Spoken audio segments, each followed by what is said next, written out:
Listo.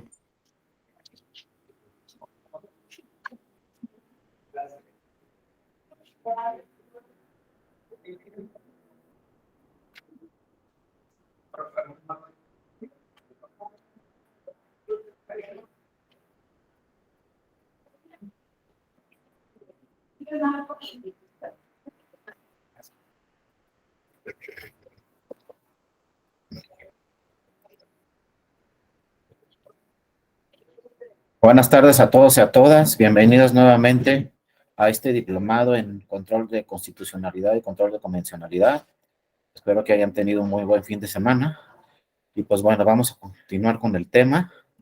Acuérdense, como se los dije el viernes, en cualquier momento pueden participar, pueden abrir su micrófono, poner una manita por ahí o simple y sencillamente poner un comentario en el chat y con todo gusto los escuchamos. Vamos a hacer un repaso general rápidamente de lo que vimos el viernes en la sesión pasada. Pues vimos cómo vienen las reformas constitucionales en materia electoral, cómo se le dan atribuciones tanto a la Suprema Corte de Justicia de la Nación y luego cómo se le dan atribuciones al Tribunal Electoral del Poder Judicial de la Federación, pues para poder ser lo que ahora son, y podemos definir claramente como tribunales constitucionales con jurisdicción obviamente constitucional, la Suprema Corte vía las acciones de inconstitucionalidad y ya posteriormente para resolver los casos concretos ya durante el desarrollo de un proceso, pues tenemos al Tribunal Electoral. Recuerden cómo vimos que tanto las salas regionales como la propia sala superior pueden aplicar normas cuando se estimen inconstitucionales en cualquier momento del proceso electoral. También pues revisamos que desafortunadamente no hay una ley como la ley de acciones de inconstitucionalidad, la ley reglamentaria de acciones de inconstitucionalidad, pues el Tribunal Electoral no cuenta con una ley reglamentaria para inaplicar normas cuando se estimen inconstitucionales. Y entonces vimos cómo en el 2008, pues la Sala Superior le abrió la puerta a todas las personas y cualquier persona actualmente en este 2023, pues puede acudir al tribunal como ciudadana, como ciudadano, como partido político, etcétera, candidato, candidato, pueden acudir directamente al tribunal a que solicitarle, vía cualquier medio de impugnación, pues solicitarle al tribunal que inaplique una norma porque les está afectando y es de carácter constitucional o de carácter convencional. También vimos, pues, cómo las acciones de inconstitucionalidad tienen algunas inconsistencias, algunos temas que se tienen que revisar. El primero, que solamente hay un plazo de 30 días naturales para presentar ante la Suprema Corte, y que otro tema muy importante, no las pueden promover las acciones de inconstitucionalidad, pues ni la ciudadanía ni las candidaturas. Las acciones de inconstitucionalidad solamente las pueden promover partidos políticos y otras autoridades. Entonces, de alguna forma, pues nosotras o nosotros como ciudadanas o ciudadanos, pues no podemos acudir directamente ante la Suprema Corte. Después vimos que había ahí una laguna que nos dijo la Corte, el Tribunal, por ahí 2002, que no podíamos interpretar normas inconstitucionales, pero que con la reforma de 2007-2008, pues ya se le dieron sus atribuciones al artículo 99, en el artículo 99 de la Constitución, al Tribunal Electoral para poder aplicar normas cuando se estimen, inaplicar normas, perdón, cuando se estimen inconstitucionales. Por lo tanto, el Tribunal Electoral tiene jurisdicción constitucional y podemos decir que es un tribunal constitucional. Y en el 99 de la Constitución también quedó muy claro que no solamente la Sala Superior pueden aplicar normas por inconstitucionales, sino todas las salas del Tribunal Electoral, las salas regionales, ¿no? También pueden, entonces, en su caso, inaplicar normas por inconstitucionales. También tocamos un tema ahí que se tiene que seguir revisando, si la invalidez de una norma ante el Pleno de la Corte es necesaria la votación, como lo dice actualmente la legislación, de 8 votos. Mientras tengamos esa figura que necesitamos 8 votos de las ministras y los ministros para declarar la invalidez de una norma, pues en muchos casos vamos a seguir con esta duda y este tema de que en muchos casos pues puede ganar la minoría los asuntos, como lo platicamos el viernes.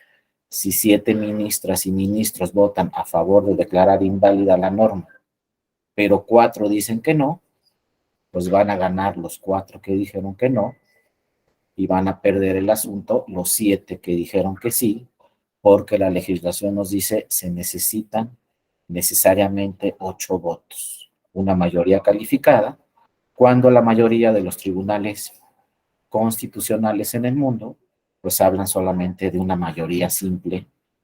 Entonces sigue ahí la discusión si dejamos ese tema en 8 votos o bajamos ese tema a que solamente con 6 votos de los 11 ministras y ministros que conforman el Pleno, simple y sencillamente con 6 votos se puede declarar inválida la norma. Eso todavía no está, eso sigue sujeto a discusión. Lo que tenemos actualmente ya desde hace muchos años, desde que se crearon estas acciones de inconstitucionalidad en materia electoral en 1996, pues está que tiene que ser necesariamente 8 votos, y pues recuerden, tenemos este tema actual que se está discutiendo una reforma electoral. Una vez que se apruebe esta reforma ya en este segundo periodo de sesiones, que es de febrero a abril, una vez que se apruebe esta reforma, pues quizá podemos tener impugnaciones de los partidos políticos sobre esta reforma electoral ante el Pleno de la Suprema Corte, y para declarar inválida alguna norma de estas nuevas legislaciones que se puedan aprobar, pues se necesitarán necesariamente 8 votos. Entonces, si 4 ministras o ministros dicen que la reforma electoral es válida, aquella que se impugne en su caso, pues seguirá siendo válida porque no se alcanzaron los 8 votos que exige la legislación. Sin embargo, también como lo platicamos el viernes, pues bueno, ya tenemos el precedente más cercano, que fue la reforma electoral que se dio en Coahuila, que hace algunos días el Pleno de la Suprema Corte declaró la invalidez de la reforma electoral en el estado de Coahuila. O sea, sí se alcanzaron 8 votos o más para declarar la invalidez de la reforma electoral en Coahuila por tener temas inconstitucionales. Entonces, bueno, vemos más o menos la tendencia del Pleno de la Suprema Corte, que sí está revisando las normas electorales y sí a la fecha está declarando la invalidez de una o varias normas en materia electoral. Veremos qué pasa una vez que se apruebe la próxima reforma electoral, que acuérdense que es legal porque pues es el plan B de la iniciativa presidencial, porque no se alcanza la votación para una reforma constitucional. Y entonces, al no tener una reforma constitucional, lo único que sí es seguro es que tanto el Pleno de la Suprema Corte como el Tribunal Electoral seguirán con estas atribuciones de ser ambos tribunales constitucionales por tener jurisdicción constitucional. La Corte para invalidar normas una vez que se aprueban, y el Tribunal Electoral posteriormente durante el desarrollo de un proceso electoral para inaplicar normas al caso concreto, como ya lo explicamos, cuando se estime inconstitucionales. El reto ahora es que acuérdense que para el 2024, pues prácticamente todo el país va a tener elecciones, prácticamente todas las entidades federativas del país van a tener elecciones, más las diputaciones, las senadurías, la presidencia de la República. Entonces, obviamente, tendrán que modificar, si se modifican las leyes electorales nacionales o federales, también se tendrán que modificar pues las leyes electorales en las 32 entidades federativas, e imagínense que se impugnen diversas normas de todas las leyes electorales del país. Pues el reto es que le dé tiempo a la Suprema Corte de Justicia de la Nación de revisar todas esas acciones de inconstitucionalidad que se pudieran promover contra normas de las 32 entidades federativas y se resuelvan pues antes de que inicien todos los procesos electorales en todas las entidades federativas. Recuerden que en algunas entidades federativas los procesos electorales inician por ahí de septiembre a octubre, y en otras entidades federativas, pues las elecciones inician en el mes de enero. Entonces tiene plazos en este 2023 muy breves también la Suprema Corte de Justicia de la Nación para revisar todas aquellas normas que puedan surgir y que se puedan aprobar en el 2023, pues en este mismo 2023 tendrá que revisar el Pleno de la Corte si todas esas normas se ajustan a la Constitución o no. No solo, insisto, las normas electorales nacionales, sino sin todas las normas que se pudieran aprobar en las entidades federativas que van a tener elecciones, pues en el 2024. Pero hay que empezar con las normas nacionales o las normas federales para después, pues que los congresos estatales promuevan reformas electorales en sus estados para que se ajusten a las normas nacionales y en su caso se impugnen normas. Todo depende si alguna autoridad o algún partido político impugna la norma estatal una vez que se apruebe o no, como sucedió en el caso de Coahuila, que una vez que se aprobó la reforma electoral en Coahuila para este proceso electoral que tienen en este año, pues impugnó ante la Suprema Corte y finalmente la Suprema Corte decidió, como nos dijo un compañero el viernes, pues declarar la invalidez, ¿no?, de normas electorales a nivel estatal, pero para este 2023 le va a tocar a la Corte acciones de inconstitucionalidad quizá a nivel estatal, pero también acciones de inconstitucionalidad a nivel nacional, ¿no? Habrá que esperar primero cómo se aprueban las normas y después si hay partidos políticos en su caso que impugnen esas normas a nivel local, aprobadas a nivel local o aprobadas a nivel federal, ¿no? Y entonces, bueno, ahora hay que tocar otro tema también muy importante relacionado con las acciones de inconstitucionalidad y los tribunales constitucionales en nuestro país. El tema internacional, el tema convencional. También a partir de 1994 y de 1996, tanto la Suprema Corte como el Tribunal Electoral empezaron a revisar tratados internacionales. Nada más que acuérdense qué le pasó al Tribunal Electoral en el 2002, pues le dijo la Corte que no podía hacer interpretaciones constitucionales porque la única autoridad que tenía atribuciones para interpretar directamente la Constitución y declarar la invalidez de normas era la Suprema Corte de Justicia de la Nación. Sin embargo, la Sala Superior desde 97, 98, 99, 2000 empezó a revisar temas convencionales. Empezó a revisar tratados internacionales y ya con toda seguridad en el 2007, que ya quedó claro que era un tribunal constitucional, pues empezó a realizar temas de convencionalidad, revisar tratados internacionales. Y entonces aquí había dos temas muy importantes. Primero, revisar esos tratados internacionales que fueran conformes a la Constitución. Y si alguna ley no era conforme a un tratado internacional, pues esa ley se tendría que declarar inconvencional. Pero luego llegaron otros temas también muy importantes. Cuando los tratados internacionales decían una cosa y la Constitución decía otra cosa distinta. Entonces, ¿qué aplicamos? ¿La Constitución o el tratado internacional?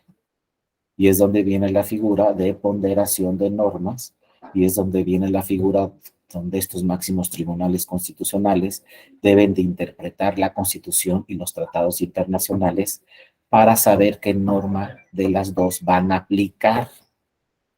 Porque como vimos el viernes, ningún tribunal en el país podría decir esta norma constitucional es inconstitucional. Eso no se puede decir. Todas las normas que están en la Constitución son constitucionales y no se pueden impugnar.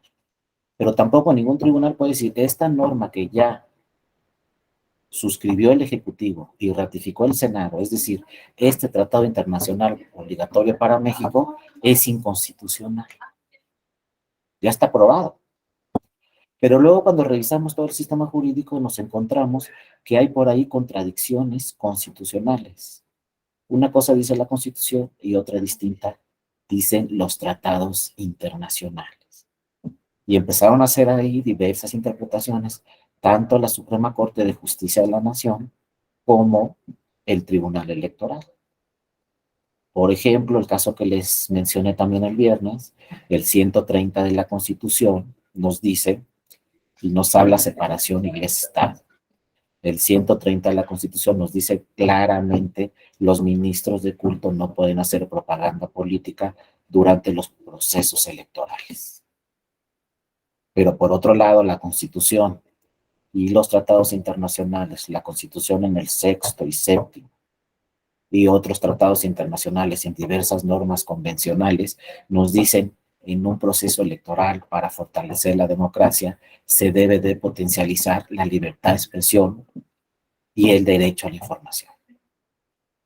Entonces tenemos, fíjense, dos normas constitucionales o varias contradictorias. En otros países en el mundo, nos dicen los profesores que vienen a México, especialistas y analizan el tema mexicano, nos dicen es que es contradictorio ese 130 al sexto y séptimo constitucional. No sabemos por qué ustedes en México tienen ese 130 constitucional. Si está afectando la libertad de expresión y el derecho a la información en los procesos electorales. Entonces, lo que ha contestado la Suprema Corte de Justicia de la Nación es que esa figura del 130 constitucional se llama técnicamente una restricción constitucional. Porque históricamente tiene que plasmarse en México esa restricción constitucional. Al hablar de una restricción constitucional, estamos diciendo que probablemente esa norma constitucional sea contraria a tratados internacionales, o sea contraria a otras normas constitucionales, como el sexto y séptimo de la norma fundamental, pero debe estar ahí esa norma. Y si revisamos el origen, los debates para crear esa norma, pues vamos a entender que en México sí es fundamental el tema separación iglesia-estado. Si revisamos la historia de México, vemos que muchas guerras, muchos problemas en México se han suscitado por la religión. Y en México estamos claros que la religión sí puede coaccionar el voto de la ciudadanía todavía en diferentes regiones. Y eso es lo que no revisan en otros países del mundo. Por ejemplo, los españoles, alemanes, italianos no se dan cuenta cómo es la cultura política en México y cuál es la historia de México y por qué en México se justifica esa restricción constitucional. Pero en México, en un proceso electoral, nos podemos dar cuenta que sí, la religión puede afectar la voluntad ciudadana y que si un ministro de culto en determinada región, en determinada ciudad, dice voten a favor de tal partido político, pues mucha parte de la ciudadanía le hace caso, porque es un líder moral y sí puede coaccionar el voto. Todavía a la fecha, porque muchos dicen, no, eso pasaba antes, pero ahorita ya no, todavía a la fecha. No les digo que en todo el país, pero en algunas regiones se ha demostrado que los pronunciamientos de ministros de culto sí afectan la voluntad ciudadana, sí afectan la emisión del voto. Por lo tanto, debe de seguir existiendo esta restricción constitucional. Pero si preguntamos en el extranjero nos van a decir que no se justifica. Pero si revisamos la historia de México, vamos a ver que sí. Y si revisamos los últimos casos que se han resuelto en México, pues vamos a ver que sí. Simplemente, ya en otra sesión podemos revisar la sentencia del año pasado, ya del antepasado, perdón, de 2021, donde se resolvió un asunto de estos en Tlaquepaque, Jalisco, donde se anuló la elección municipal en Tlaquepaque, Jalisco, porque intervino un ministro de culto con propaganda política durante la elección. Y eso afectó a la voluntad ciudadana. Y si en ese municipio, imagínense, el resultado fue de menos de 2 puntos porcentuales, la diferencia entre el primero y segundo lugar, hubo propaganda de un ministro de culto, inclusive no fue en pintas, sino fue en redes sociales, que tiene todavía, lo pueden ver mucho más personas, aunque también se ha cuestionado, es que es una pinta, nomás lo vieron 5, o es que nos dicen también muchas veces en el tribunal, es que salió un letrero, es que es una barda, ¿no? Pues todo eso, una pinta, una barda pintada, puede aparecer en redes sociales, todo lo que ustedes quieran. Que salió lo que se dijo en radio, también puede aparecer en redes sociales. Lo que apareció en televisión, 2 minutos, pues en la televisión apareció 2 minutos, pero luego se transmitió todo eso en redes sociales. Entonces hay determinada propaganda política que sí puede afectar una elección. Entonces, por eso, en nuestra Constitución hay que revisar los casos concretos, pero en nuestra Constitución tenemos restricciones constitucionales que no son conformes, quizá, a algunos tratados internacionales, obligatorios también para México, pero históricamente tienen justificación esas restricciones constitucionales. Entonces, cuando han llegado casos así a la Suprema Corte de Justicia de la Nación, la Suprema Corte ha señalado, el Pleno de la Corte, que se debe de atender a la restricción constitucional. Y los únicos que pueden modificar esa restricción constitucional es el poder permanente en el Congreso, el poder reformador. O sea, ¿quién?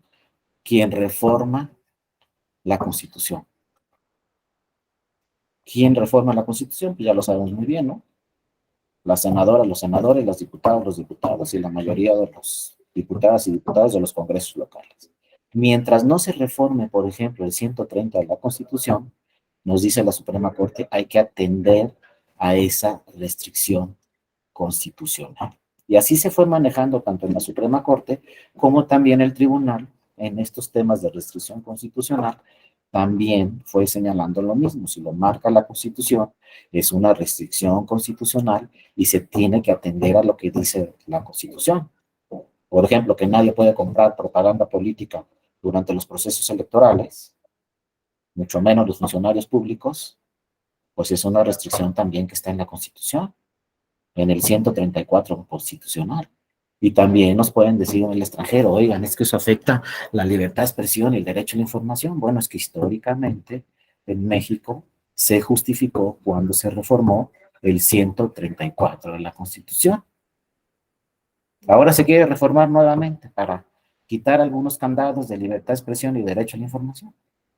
Bueno, tendrán que revisarse, pero como no alcanza la reforma constitucional, pues esas normas quedarán vigentes para el 2024 y son normas constitucionales, tanto el 130 como el 134. Si luego vemos que se aprueba alguna legislación contraria a esas dos normas constitucionales, porque se puede aprobar una norma legal contraria al 134, pues ya no sabemos la historia. Si alguien va al pleno de la Suprema Corte, pues no soy adivino ni mucho menos, ¿no? Pero seguramente la Suprema Corte va a decir, pues esta es una restricción que está en la Constitución y por más que la ley ya no hable de esta restricción, pues lo que se tiene que modificar es la Constitución. Y mientras no se modifique la Constitución, pues esta norma es inconstitucional. Cualquier norma legal, ¿no? Bueno, después de todas estas discusiones y todos estos temas de restricciones constitucionales, pues se advierten esto. Les digo que las legisladoras y los legisladores siempre están muy pendientes. Parece que no, pero siempre están muy pendientes qué dice la Suprema Corte y qué dice el Tribunal Electoral. Entonces, cuando dijeron la Suprema Corte y el Tribunal Electoral, saben que sí vamos a revisar los tratados internacionales. Pues dijeron los legisladores, pues vamos a reformar la Constitución. Ya resolvió unos casos el Tribunal Electoral, ya resolvió otros casos la Suprema Corte, haciendo valer tratados internacionales, pues de plano vamos a reformar la Constitución para que ya esto quede muy claro. Y entonces ya hace 12 años más o menos, ¿no? El 10 de junio de 2011 se reformó el primero de la Constitución. Y ya nos quedó también muy claro este tema de los derechos humanos. Fíjense lo que les voy a decir. Antes del 2011, antes de esta reforma, no veíamos la palabra derechos humanos en la Constitución. Busquen en la Constitución de 2010 donde se habla de derechos humanos. No van a encontrar esa palabra derechos humanos. Pero que éramos inhumanos o que no, ¿no? Sí había protección, pero tenían otra denominación, otro concepto, eran garantías individuales, garantías sociales, derechos civiles, derechos políticos. Así estaba catalogado en la Constitución. Viene la reforma de 2011 y entonces nos cambian radicalmente el texto del primero de la Constitución, que fíjense, es un texto que muchas constituciones en el mundo pues lo han plasmado también en sus constituciones. O sea, fue un ejemplo para el mundo este artículo primero de la Constitución, que todavía se sigue analizando en el mundo y se plasman estas normas, estos conceptos, también en otras constituciones en el mundo, pero la mexicana fue de las primeras que lo dejó así tan claro en su artículo primero en el 2011. Y ahora nos dice la Constitución, a partir de 2011, en los Estados Unidos mexicanos, todas las personas gozarán de los derechos humanos, y aquí viene lo importante, reconocidos en la Constitución y también en los tratados internacionales. Ya no hay duda, hay que reconocer todos los derechos humanos que están en los tratados internacionales, claro, de los que el Estado mexicano sea parte, es decir, de los que ratificó el Senado. Entonces ahora siempre hay que revisar si vamos a presentar una demanda, qué derechos humanos protege la Constitución y, que también, y también qué derechos humanos protegen los tratados internacionales. Y si vamos a redactar una sentencia, tenemos que revisar muy bien los derechos humanos reconocidos en la Constitución y también tenemos que revisar muy bien los derechos humanos reconocidos en los tratados internacionales. Es la norma suprema. Entonces ya no podemos decir, así dice el acuerdo del INE, por ejemplo. Tampoco podemos decir, así dicen los lineamientos del INE, o así dice la ley de Colima, o así dice la ley de Sinaloa. Lo primero que hay que revisar es qué dice la Constitución y qué dicen los tratados. Y si alguna ley secundaria no es conforme a la Constitución o no es conforme a los tratados, esa ley la Corte la va a declarar inválida o el tribunal va a aplicar esa norma, inaplicar esa norma al caso concreto. Yo todavía cuando fui a la escuela me dijeron, revísate el Código Civil para que plantees una demanda. Revísate el Código Penal para que plantees una demanda. Promuevas una demanda. Ahora ya no. Ahora si nada más revisamos la ley, nos vamos a equivocar. Tanto para promover una demanda como para redactar una sentencia. Lo primero que tenemos que revisar son la Constitución y los tratados internacionales. Y también, pues tenemos que revisar este tema que se incorporó en el 2011 de derechos humanos. ¿Por qué? Porque como vimos el viernes, en México tenemos dos tribunales constitucionales, no uno, dos. La Corte para todas las materias y el Tribunal Electoral con jurisdicción político-electoral. Y entonces, ¿por qué tenemos que saber bien el concepto de derechos humanos? Porque, a ver, yo les pregunto a ustedes, si alguien a ustedes les vulnera su libertad de expresión, así lo estiman ustedes, ¿a dónde van? ¿Al Poder Judicial Ordinario o al Tribunal Electoral? Estamos hablando de la libertad de expresión. ¿Es un derecho humano? Sí, pero yo tengo que ver si voy al tribunal o si voy al Poder Judicial. Porque si no, en una de esas, un juzgado de distrito me desechan mi demanda. Y me dicen, no, pues es en el Tribunal Electoral. O en una de esas voy al Tribunal Electoral y me desechan mi demanda y me dicen, no, pues esto le corresponde al Poder Judicial Federal, no a la jurisdicción electoral. Entonces, bueno, derechos humanos, en primer lugar, los derechos humanos son derechos inherentes a la persona, universales. Todas las personas en el mundo tenemos incorporados derechos humanos. Así podemos definir a los derechos humanos, los que estamos incorporados a la persona, ¿no? Universales. Si nacimos en Japón, tenemos derechos humanos. En China tenemos derechos humanos. En Brasil tenemos derechos humanos. En México tenemos derechos humanos ya incorporados. Pero luego viene la segunda categoría, los derechos fundamentales. No es lo mismo. Muchas veces escuchamos derechos humanos, ¿no? Y a los 2 minutos nos van a decir, es que los derechos fundamentales, ya se equivocaron. No es lo mismo derechos humanos que derechos fundamentales. Derechos fundamentales es la segunda categoría.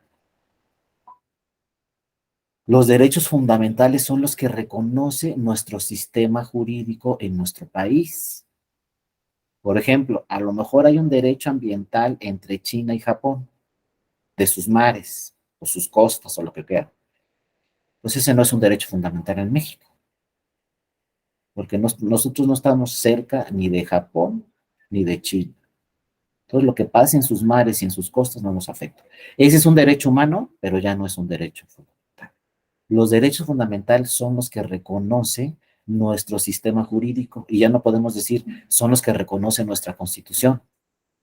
También los derechos humanos, entonces, ahora son los que reconocen los tratados internacionales que ratificó el Senado de la República. Todos esos derechos humanos que estén en esos tratados internacionales y todos esos derechos humanos que estén en la Constitución son derechos fundamentales. Y es obligación del Estado mexicano protegerlos. Y después ya tenemos las siguientes categorías. Por ahí vamos a encontrar derechos civiles, por ahí vamos a encontrar derechos o garantías individuales o garantías sociales, y por ahí hay un catálogo en nuestra Constitución y también en tratados internacionales que hablan de derechos políticos. Pero fíjense, nuestra Constitución dejó limitados los derechos políticos. Entonces hay que hacer una interpretación por parte de los tribunales constitucionales. Porque ¿qué nos dice nuestra Constitución de los derechos políticos? Por ejemplo, en el 35. Son derechos políticos votar, ser votado, asociarse y afiliarse. Pues decimos de entrada, está muy bien. Obviamente votar y ser candidato o candidato. Es decir, ser votado. También está muy bien. Pero les vuelvo a preguntar, ¿la libertad de expresión es un derecho político? La Constitución no nos dice textualmente que es un derecho político. Entonces, si me vulneran mi libertad de expresión, no puedo ir al tribunal electoral porque no es un derecho político. Entonces, me voy al Poder Judicial ordinario. Ustedes han visto que un candidato o una candidata que le vulneren su libertad de expresión durante un proceso electoral acuda al juzgado de distrito. El juzgado de distrito le va a decir, oye, tú eres candidato o candidata. Eso tiene que ver con la materia político-electoral. ¿Qué andas haciendo aquí en el juzgado de distrito? Aquí se resuelven juicios de amparo, pero no hay competencia en materia electoral. Entonces, ¿qué ha dicho la Sala Superior del Tribunal Electoral en estos casos? Es que esos derechos que están en el 35 no son los únicos derechos políticos. Todos los derechos humanos, fíjense, lo ha dicho la Sala Superior así claramente, todos los derechos humanos que tengan relación con la materia político-electoral se entenderán como derechos político-electorales. Entonces, si la libertad de expresión tiene relación con la materia político-electoral, se entenderá como un derecho humano, pero también como un derecho político. Si el derecho a la información tiene relación con la materia político-electoral, entonces vamos a entenderlo también como un derecho político. Pero nosotros tenemos que decirle al tribunal nuestra demanda, ¿sabes qué? Esta libertad de expresión que se me está afectando está relacionada con la materia político-electoral y se lo tengo que demostrar al tribunal. Pero claro, si soy candidato o candidata y digo, me están restringiendo durante la campaña porque me pronuncié en este sentido, pues claro que la libertad de expresión tiene relación con la materia político-electoral. Es una candidata o un candidato el que viene al tribunal y está en una campaña. Pero ojo, los derechos políticos no son solamente los que marca el 35 de la Constitución. Cualquier otro derecho humano, también derecho fundamental, puede convertirse en un derecho político. Entonces, después de esta interpretación a este artículo, fíjense, lo más importante que han estudiado en el mundo de este artículo es el segundo párrafo, que nos dice, las normas relativas a derechos humanos, aquí fíjense cómo nos está diciendo la propia Constitución, cómo debemos interpretar la protección de derechos humanos. Y nos dice primero, las normas relativas a los derechos humanos se interpretarán de conformidad con la Constitución y los tratados internacionales de la materia, favoreciendo en todo tiempo a las personas la protección más amplia. ¿Qué le están diciendo aquí a los tribunales? Y no solamente a los tribunales. Oye, en caso de duda, da la protección más amplia. Si tienes duda sobre la protección o no de un derecho humano, tu interpretación debe ser a favor de proteger ese derecho humano. Ya nos están diciendo qué tienen que hacer las juezas y los jueces. Busca la interpretación que proteja ese derecho humano, no la que lo restrinja.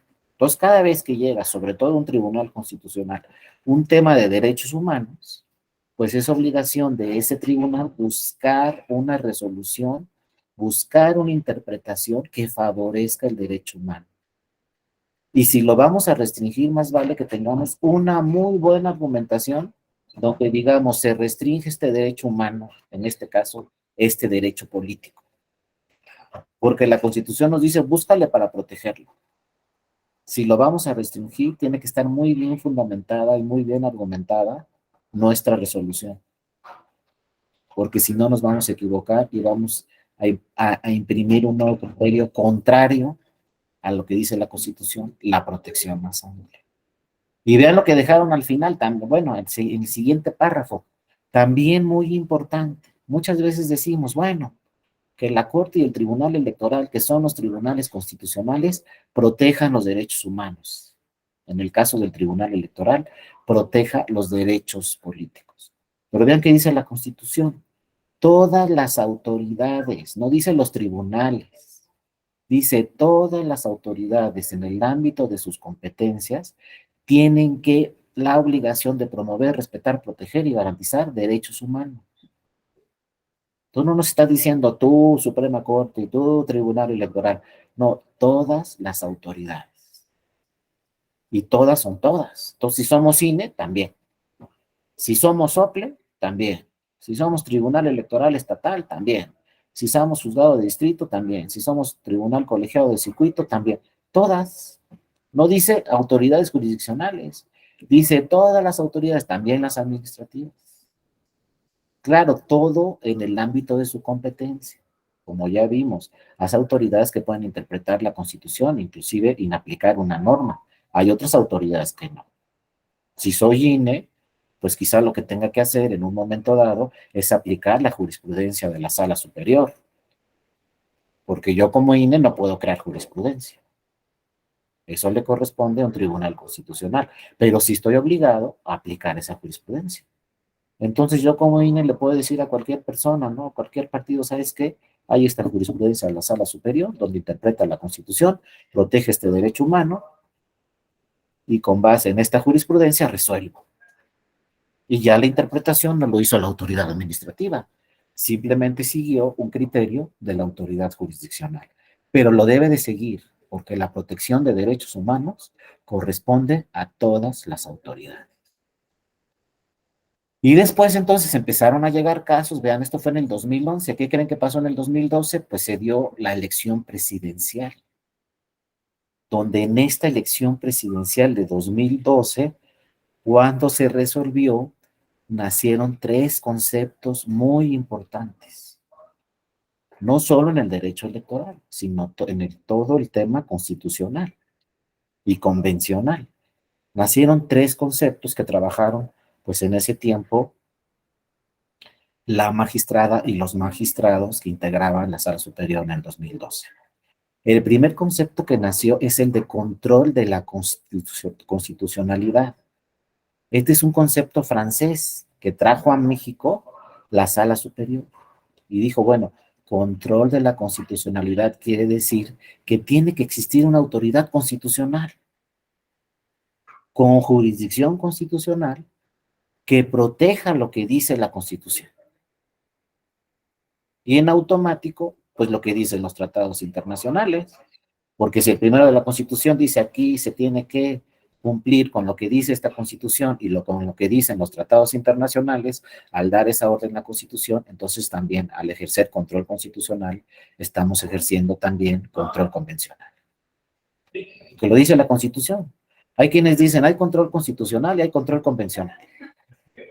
Desde mi punto de vista, si se ejerce control constitucional, inmediatamente se está ejerciendo control convencional, porque lo exige la propia Constitución.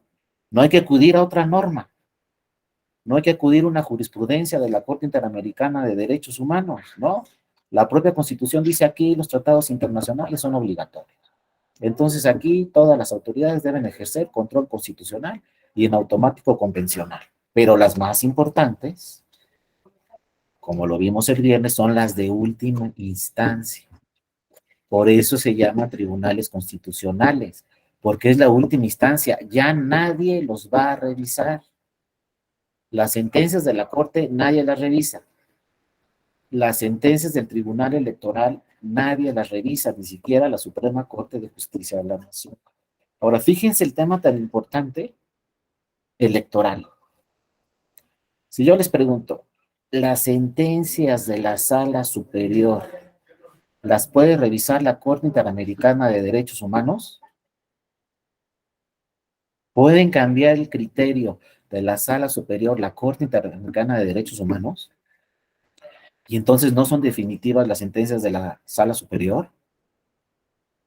No, sí son definitivas las sentencias de la Sala Superior y sus efectos nadie los puede cambiar. Después, sí se podría revisar en el orden convencional un criterio de la Sala Superior, pero ya no tendría efectos para ese proceso electoral.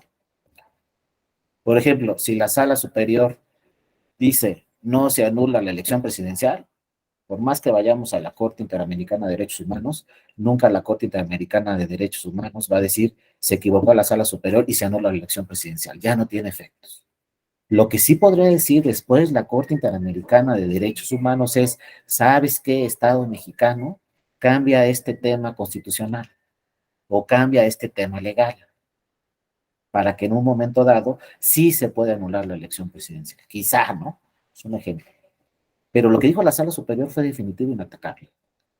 Nadie lo puede modificar. Si la Sala Superior anula una elección, ya se anuló y después podremos ir al tema convencional, pero lo que dijo la Sala Superior fue definitivo e inatacable. Cuando esto lo leyó la Sala Superior, dijo, no, pues entonces en mis sentencias no pasa como en Europa, que primero resuelve el Tribunal Constitucional Español y luego nos vamos a la instancia internacional, a que revisen la sentencia del Tribunal Constitucional Español. Dice la Sala Superior en el 2012, pues yo voy a ejercer los dos controles. Yo voy a revisar qué dice la Constitución y revisar qué dicen también los tratados internacionales. O sea, la hago de Tribunal Nacional y también la hago de Tribunal Internacional y reviso qué dice el orden convencional, qué dice la Corte Interamericana de Derechos Humanos y qué dice la jurisprudencia de la Corte Interamericana de Derechos Humanos. También lo reviso y lo aplico en mi sentencia para ejercer los dos controles al mismo tiempo, porque a la persona que fue al tribunal ya no le da tiempo de ir a la instancia internacional. Tampoco puede ir a la Suprema Corte, entonces yo voy a ejercer las dos controles.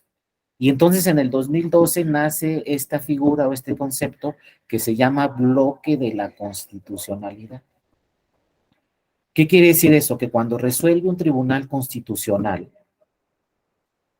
tiene que revisar qué dice la Constitución, como ya vimos, y también tiene que revisar qué dicen los tratados internacionales.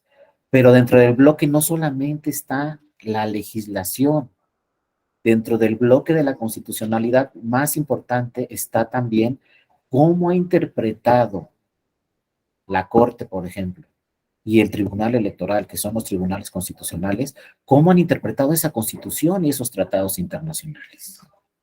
¿Qué han dicho de la Constitución y qué han dicho de los tratados internacionales la Corte y el Tribunal? Entonces, dentro del bloque de la constitucionalidad también necesitamos revisar la jurisprudencia de la Corte, a ver cómo se ha pronunciado respecto a este artículo de la Constitución, o ver cómo se ha pronunciado respecto de esta norma convencional.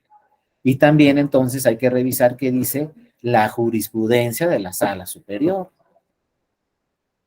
Y no terminamos ahí, dentro del bloque de la constitucionalidad, también hay que revisar, pues, qué dice la jurisprudencia de la Corte Interamericana de Derechos Humanos.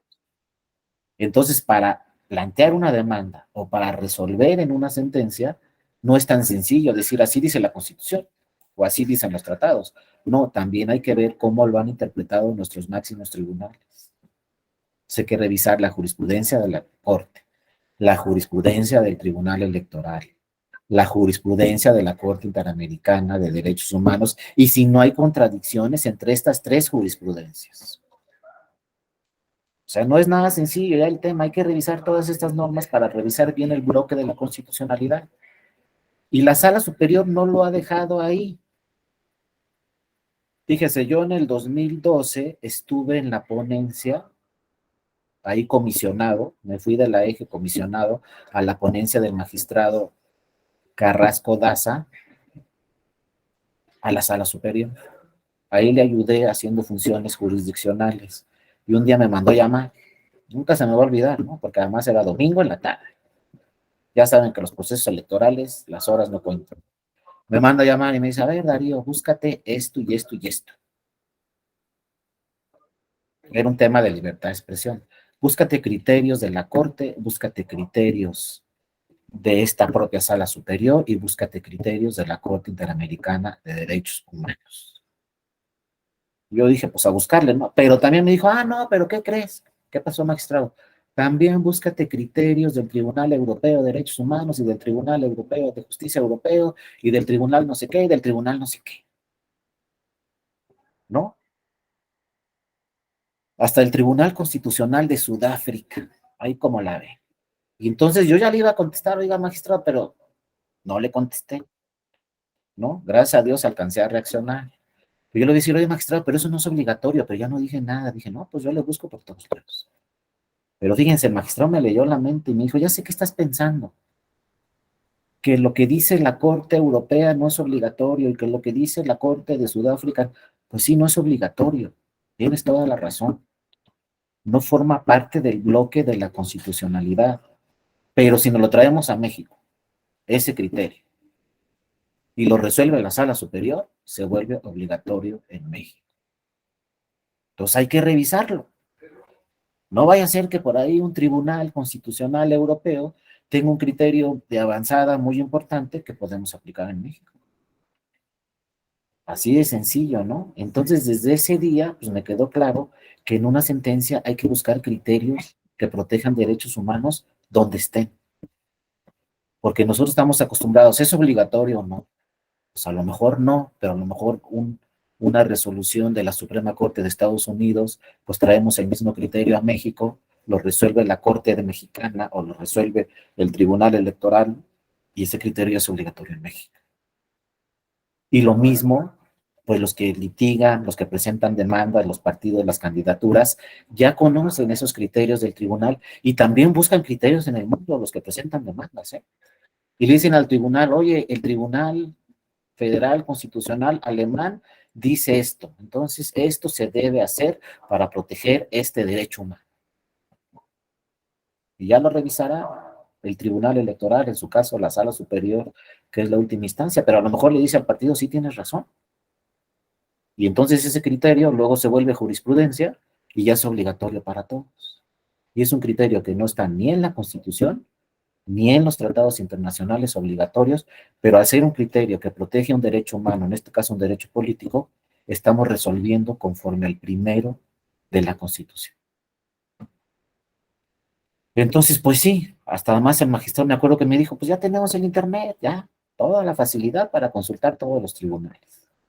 Y ya saben que en materia electoral tiene 1, 2 o 3 días para revisar todo, pero así han nacido muchos criterios en la Sala Superior, citando tribunales internacionales, citando tribunales constitucionales, citando el Tribunal Europeo de Derechos Humanos.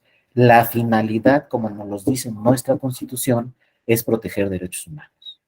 Pero para tener una debida protección de derechos humanos, tenemos que tener tribunales con jurisdicción constitucional. Si en la materia electoral no había jurisdicciones constitucional, pues estábamos muy mal, porque ¿quién va a proteger entonces mis derechos políticos? Y la Corte en el 2002 le dijo a la Sala Superior, tú no tienes esas atribuciones. Entonces nos quedamos muy mal, porque no había una autoridad constitucional que protegiera durante durante los procesos electorales, derechos políticos. Avanzamos un poco en el 2007, pero como les digo, nos quedamos a la mitad porque a la fecha todavía el Tribunal Electoral solo puede aplicar normas al caso concreto, no para efectos generales. Pero bueno, ya es un avance y por lo menos podemos venir aquí al tribunal y decirle, oye, inaplícame esta norma porque es inconstitucional. O dos, inaplícame esta norma porque es contraria a algún tratado internacional. Pero lo que tenemos que revisar también es no solo, insisto, qué dice la Constitución, no solo qué dicen los tratados, sino cómo lo han interpretado los jueces y las juezas. ¿Qué ha dicho la Corte? ¿Qué ha dicho el Tribunal Electoral? ¿Qué ha dicho la Corte Interamericana de Derechos Humanos? Y pues qué han dicho otros tribunales en el mundo respecto de derechos políticos. Hay muchos temas que se revisan respecto a protección de derechos políticos. Inclusive en Europa tienen la Comisión de Venecia, que es una comisión del Consejo Europeo, pues que revisa puros temas de democracia y de política. Y México es invitado y México es parte de esa comisión de Venecia. Y pues ahí se revisan cómo se resuelven muchos casos europeos protegiendo derechos políticos de las personas. Obviamente allá, como ya lo vimos, en doble instancia, primero su tribunal constitucional nacional y luego el internacional o el supranacional. En México, en materia electoral, no podemos hacer eso porque ya lo vimos, tenemos que resolver en un plazo concreto. Cuando toman posesión las candidaturas ganadoras, si resolvemos después, ya no tiene efectos esa sentencia. Así lo dice la Constitución mexicana. En otros países en el mundo tampoco lo entienden. Oiga, ¿por qué se ponen un candado que tiene que ser antes de que tome posesión? Pues porque si no va a ejercer la función. Y ni modo de quitarlo a la mitad. No, pues es que aquí en España ya se han dado los casos. Bueno, en España, aquí tenemos la idea de que si va a llegar a ser diputada, tiene que cumplir con todos los requisitos. Y decirlo antes de que ejerce el cargo. Imagínense que digamos, ese es inelegible, pero 2 años después, pues, ¿qué va a pasar con toda la votación de esa diputada durante esos 2 años que de repente decimos, híjole, es inelegible, pero ya votó durante 2 años? Entonces, la legislación mexicana dice, no, aquí tu tribunal tienes que revisar todo lo tienes que revisar antes de que tome posesión. Y si me vas a decir que es inelegible, me lo tienes que decir antes de que tome posesión. Y ya entrará la suplente. Y si la suplente es inelegible, pues ya sabemos lo que dice la ley, pues queda la vacante y se convoca a elecciones extraordinarias. Pero ese es el tema electoral. Plazos específicos para resolver. Si llega una demanda o llegan 100, es lo mismo. Todas se tienen que resolver en la misma fecha y 2 instancias, acuérdense. Primero el Tribunal Electoral local y luego el Tribunal Electoral federal, pero tienen fechas. Los dice claramente toda la legislación y lo seguirá diciendo para el 2024, tienes que resolver en estas fechas. Entonces el trabajo pues, se vuelve mucho más complejo, se vuelve de 24 horas muchas veces, 22 horas, 20 horas al día, pero tienen que salir todos los asuntos.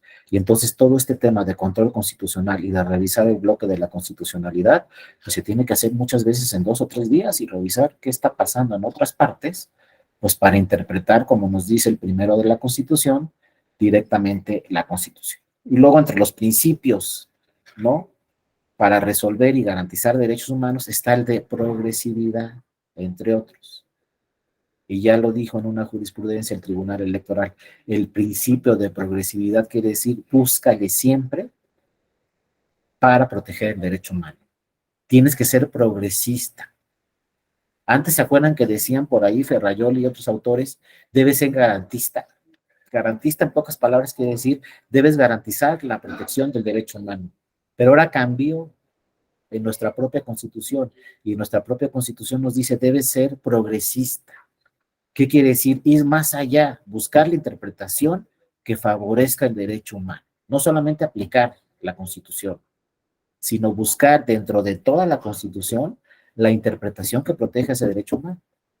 Y en temas políticos, pues también buscar la interpretación que proteja ese derecho humano, a pesar de que muchas veces, como ya lo vimos, nos vamos a encontrar en nuestra Constitución con disposiciones contrarias una entre la otra. Por un lado tenemos el sexto y séptimo de la Constitución, tenemos también este primero de la Constitución, pero por otro lado, por ejemplo, tenemos el 134 constitucional. Entonces los tribunales constitucionales tienen que ponderar y tienen que ver cuál de los dos asuntos tiene que resolver. Solamente les platico de un ejemplo rápidamente, que es un ejemplo que se ve exactamente lo que hizo el tribunal y se entiende un poco este tema del control constitucional. En el 2015, en Baja California Sur, pues una persona quería participar para candidato a gobernador independiente. Y entonces ya buscó ahí a sus asesores electorales y sus asesores electorales le dijeron, bueno, pues hay que ver la ley de Baja California que dice. Entonces revisan la ley de Baja California, la ley electoral, y dice en ese 2015 la ley, pues necesitas 4% de las firmas en todo el estado. Ah, bueno, pues vamos por el 4% de firmas, contrata un equipo ahí esta persona y les dice, vayan por firmas que favorezcan mi candidatura en todo el estado. Necesitamos 4%. Y ya saben, con los requisitos, credencial del elector, etcétera, ¿no? Todos los requisitos que marcaba la ley. Pero el plazo era muy breve. Acuérdense que en México las candidaturas independientes están sumamente restringidas. Yo nomás digo, parece que las legisladoras y los legisladores no les gusta el tema de candidaturas independientes y parece porque la ley tiene muchas trabas, muchos candados para hacer candidaturas independientes y no los han modificado. Como que a los partidos no les gusta esto de la figura de candidatos independientes. Bueno, ahí en Baja California el paso era muy breve. No me acuerdo, pero imagínense 15 días para recabar el 4% de firmas en todo el estado, de los de la lista nominal. Bueno, hacen su trabajo, ahí las personas que contrataron van, recaban las firmas y presentan pues su escrito de que quiere ser candidato independiente en el Instituto Electoral de Baja California y presentan sus firmas. Y no me acuerdo de la cifra exacta porque es un caso que llegó a la sala superior, pero por ahí consiguieron 2.6. Resuelve el Instituto Electoral de Baja California Sur y le dice, ¿sabes qué? Pues no tienes el 4, tienes el 2.6. Se niega tu registro como candidato independiente a gobernador o a la gobernatura. Entonces va con sus abogados y abogadas y les dice, oigan, pues defiéndanme. Y entonces lo primero que le preguntan ahí es, pues a ver, díganos la verdad, candidato, ¿sí recabó el 4% o tiene razón el instituto? Para empezar, ¿no? Y les dice esta persona, no, pues es que la verdad unas ya estaban falsificadas, unas eran de otro estado, otros ya se murieron, no me dio tiempo, no tuve el 4%. ¿Y entonces por qué promovió eso? Pues, como decimos coloquialmente, a ver si pega, ¿no? Y ya. Pero no, el instituto revisó bien todas las firmas y le dijo, ¿sabes qué? Validamos solamente 2.6. No alcanzaste el 4% que marca la ley, pierde, entonces se niega tu registro como candidato independiente. Pero imagínense que ustedes sean las abogadas y los abogados y regrese esta persona y les diga, pues ahora defiéndame ante el Tribunal Electoral de Baja California Sur. Y de entrada, este cuerpo jurídico le puede decir a la persona, pero ¿cómo si no tuvo el 2%? Entonces, fíjense, le contesta la persona a los abogados y abogadas, pues para eso los contraté, si yo supiera cómo, no los contrato y me voy yo solo. A ver cómo le hace y a ver qué le dicen al Tribunal Electoral de Baja California Sur para que me dé mi registro. Entonces ya imagínense ustedes que sean las abogadas y los abogados y esté claramente ahí en las pruebas que solamente tuvo el 2.6. ¿Qué le voy a decir al Tribunal de Baja California Sur? Para que lo registre con el 2.6. Si la ley obliga el 4. Pero vean cómo estamos acostumbrados a la ley y pensando en la ley. Y que hemos platicado el viernes y hoy, ¿qué está arriba de la ley? La Constitución y los tratados internacionales. No siempre hay que pensar en la ley. Entonces, ¿saben qué hicieron estos abogados y abogadas? Fueron al Tribunal Electoral de Baja California y le dijeron, ¿sabes qué? Ese 4% que está en la ley de Baja California es inconstitucional. Y ese 4% que está en la ley de Baja California es inconvencional, entonces inaplícaselo a mi cliente. Que no aplique para. Pero ese suena así muy bonito, pero a ver, ¿por qué es inconstitucional y por qué es inconvencional? Porque de entrada le podemos decir a cualquier tribunal constitucional, eso es inconstitucional. Suena muy bonito, pero ¿cuál es la argumentación? Para que yo, tribunal de Baja California Sur, diga, tienes razón, es inconstitucional esta norma. Entonces van y le dicen en su demanda, mira, la Constitución Federal para presidencia de la República exige 1%. Entonces no estamos dentro del parámetro de la Constitución Federal. ¿Cuánto exige para senadurías? 2% en candidaturas independientes. ¿Cuánto exige para diputaciones? 2% en candidaturas independientes. Y acá en Baja California le ponen el 4%. Pues eso es inconstitucional y no está en el parámetro de la Constitución Federal. Entonces, y está afectando además lo que hemos venido revisando, ¿no? Mi derecho humano a ser candidato en este caso. Tu tribunal debes de potencializar y debes buscar la interpretación que proteja mi derecho humano a ser candidato. Por lo tanto, debes de decir que es inconstitucional el 4%, porque la federal exige entre 1 y el 2. Y luego, ¿por qué es convencional? ¿Qué dicen la mayoría de los tratados internacionales? Fíjense, se revisó hasta qué dice la Comisión de Venecia del Consejo Europeo. ¿Cuánto se exige a nivel internacional en las candidaturas independientes de apoyo de la ciudadanía? ¿Saben a nivel internacional cuánto se exige? El 1%. Entonces, ¿por qué? Si el Consejo Europeo, los tribunales europeos, todo lo que ustedes quieran, se exige el 1% y se dice que eso es lo correcto, ¿por qué acá le pusieron el 4%? Es contrario a tratados internacionales. Es inconvencional. Ahora, si nos ponemos a pensar por qué el Congreso de Baja California Sur puso el 4%, pues porque a lo mejor quería que fuera muy difícil tener candidaturas independientes. ¿Quién reforma la ley? Los partidos políticos, vía sus grupos parlamentarios. Entonces, a lo mejor los partidos políticos dijeron, no, ¿sabes qué? Ponle el 4 para no tener candidaturas independientes. No sé, a lo mejor estoy inventando, a lo mejor hay otro criterio, pero le pusieron el 4 a la ley.